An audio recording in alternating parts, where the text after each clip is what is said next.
Good morning. आज सकाळची सुरुवात सुंदर अशा वातावरणापासून झाली.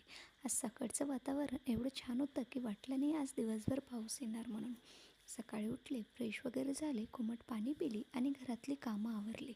घरातली कामं आवरून ऑफिसला गेले. त्यानंतर ऑफिसची कामं केली. दुपारी 2 वाजता जेवण वगैरे केलं आणि 7 वाजले घरी यायला निघाली. आज बरं झालं की घरी येताना पाऊस नव्हता. घरी आले, फ्रेश झाले. त्यानंतर दिवा वगैरे लावला आणि संध्याकाळच्या जेवणाची तयारी केली. आज जेवणामध्ये डाळ भात आणि टमाटरची चटणी आणि चपाती बनवली होती. त्यानंतर स्वयंपाक वगैरे झाला आणि अमोलची वाट पाहत बसले. त्यानंतर अमोल आले, फ्रेश वगैरे झाले आणि आम्ही दोघांनी पण मिळून जेवण केलं.